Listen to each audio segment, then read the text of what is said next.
The lobby of Calverton and Marsh Holdings was the kind of room that told you where you stood before anyone opened their mouth. 40 feet of pale marble, 2 security desks flanked by potted palms, and a reception counter so long and so polished it looked like the prow of a ship. The building had been commissioned to impress, and it did, on most people. Dara Ose had been at the reception desk for 3 weeks. She knew the regulars, the senior partners who arrived at 7:40 with coffee cups and rolling briefcases, the clients who came in with that slightly nervous energy of people about to be charged a great deal of money, the couriers who signed their names on tablets and were gone in 90 seconds. She had learned quickly that Randall, the lobby security supervisor, sorted people into categories the moment they stepped off the elevator from the parking structure or through the revolving door from the street. The sorting was fast. It was rarely wrong in Randall's estimation. It was the thing he took the most evident pride in. The young man came through the revolving door at 8:52 on a Tuesday morning.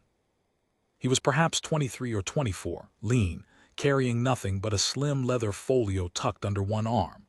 He wore a jacket that was good, Dara could see that much, but not showy.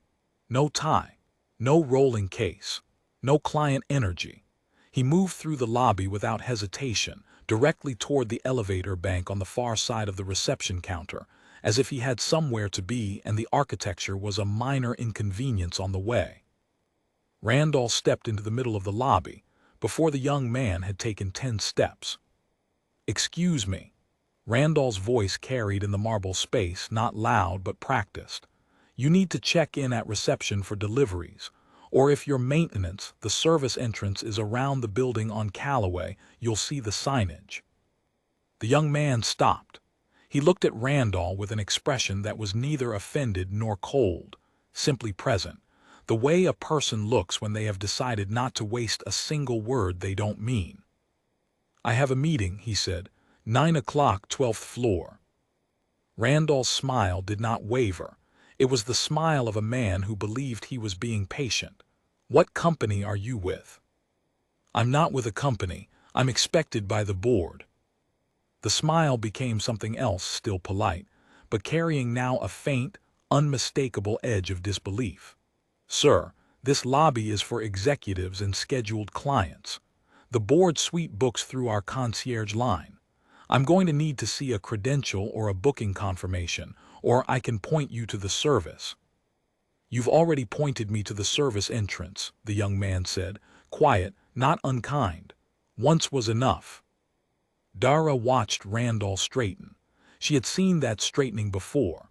It was the posture of a man who had decided a situation required more authority, not less. "I'm going to have to ask you to step to the side while I verify." The young man had already opened his folio. He took out his phone, not making a show of it, not holding it up for effect, and placed a call. He turned slightly toward the far wall, not for privacy, but simply out of an old habit of courtesy. Dara heard perhaps 4 words of what he said. His voice stayed exactly as calm as it had been from the moment he walked in. He ended the call in under a minute, folded the folio closed, and stood near the elevator bank with his hands at his sides, waiting. Randall waited too, but differently. 2 minutes and 15 seconds later, Dara would count it afterward. Though she couldn't have said why, the elevator opened and a leaner Marsh's executive assistant came across the lobby at a pace that was not quite running only because the marble floor didn't allow for it. She was followed, 30 seconds behind, by a woman Dara recognized as the building's HR director, a tall woman named Patricia who came through the lobby twice a week and always signed in without speaking to anyone. Alina Marsh's assistant went directly to the young man. She extended her hand. She said something Dara couldn't hear. He nodded, said something back, and the assistant's expression shifted into the particular arrangement of a person who is professionally embarrassed on someone else's behalf. Patricia stopped beside Randall. She did not raise her voice. She spoke to him for perhaps 40 seconds. Dara watched Randall's face move through 3 expressions in that time: confidence, confusion, and then a careful, rigid blankness. the face of a man who has understood something and is not yet ready to let it show. Randall was escorted to the security office at the far end of the lobby. He did not look back. The young man rode the elevator to the 12th floor. Dara did not leave the desk. She had 2 calls to route and a guest log to update, and a courier arriving in 11 minutes. She did all of these things on autopilot, because the part of her mind that manages ordinary tasks was working fine, but the other part, the part that had been watching, was still turning over what she had just seen. She found out the rest of it in pieces. The way you find things out when you work a front desk in a building where people talk to one another in elevators and over coffee. The 9 o'clock meeting was a board session of Calverton and Marsh Holdings' parent company, Dryden Capital Group. The young man's name was Marcus Dryden. He was 24 years old. 6 weeks earlier, upon the retirement of his grandfather, he had been formally instated as the majority shareholder and acting principal of Dryden Capital, the entity that owned Calverton and Marsh, the building it occupied, and 11 other properties in the city. He had arrived for the first full board session conducted under his leadership. He had arrived, as he apparently always did, without a driver and without announcement, because he had been raised to believe that the work mattered more than the arrival. The board chair, a man named Gerald Cavett who had been with the firm for 31 years, walked down from the 12th floor at 9:45 during a recess and crossed the lobby to the reception desk. He asked for the manager. When the lobby manager appeared, Gerald Cavett delivered a formal apology, specific, unhedged, and on the record, for the treatment Marcus Dryden had received upon entering the building. He asked that it be logged. It was logged. Patricia, the HR director, completed the formal documentation of Randall's disciplinary action before noon. The action was proportionate: removal from lobby duties pending a full review, a formal written citation, and a mandated retraining. The process was exactly what the building's conduct policy required. Nothing was rushed, nothing was informal, and nothing was undone. Marcus Dryden did not make a statement about what had happened in the lobby. He did not, as far as anyone could tell, mention it again that day. What he did was chair the 9 o'clock board session, which ran until 12:15. The 2 people in the building who had been present for both the lobby and the boardroom, Alina Marsh's assistant and a junior paralegal who had been sent down to the lobby on an errand, said afterward that he ran the meeting the same way he had stood in the lobby: unhurried, prepared, certain without needing to perform it.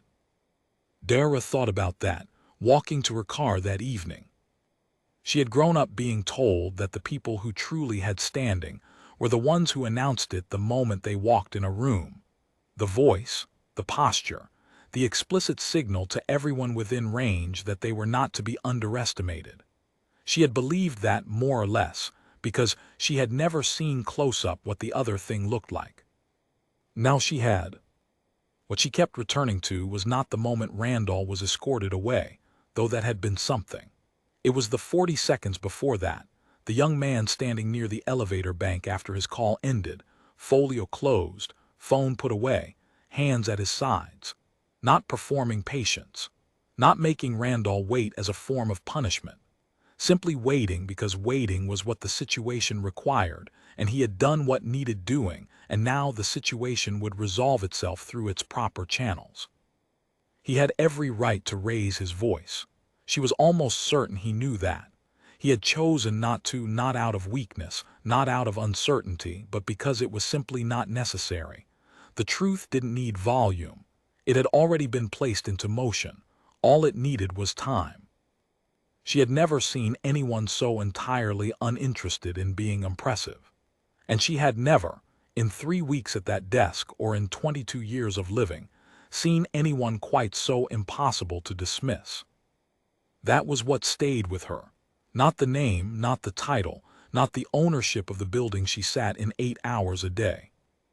The composure, the absolute, unhurried, take-it-or-leave-it composure of a person who knew who he was and had decided, long ago, that the world's confusion about it was the world's problem to correct. Gerald Cavett had put an apology on the record. HR had done its work by the book. The board had met, and the meeting had gone the way meetings go when the person running them has done the reading. And Randall, who had pointed a man toward the service entrance because of what he saw when he looked at him, had spent the afternoon in a meeting with Patricia that none of the lobby staff envied him. Justice had moved the way it was supposed to move, through channels, through process, without theater and without cruelty. That was the part that surprised her most. She had expected, she realized, some kind of scene, something to match the size of what had been done.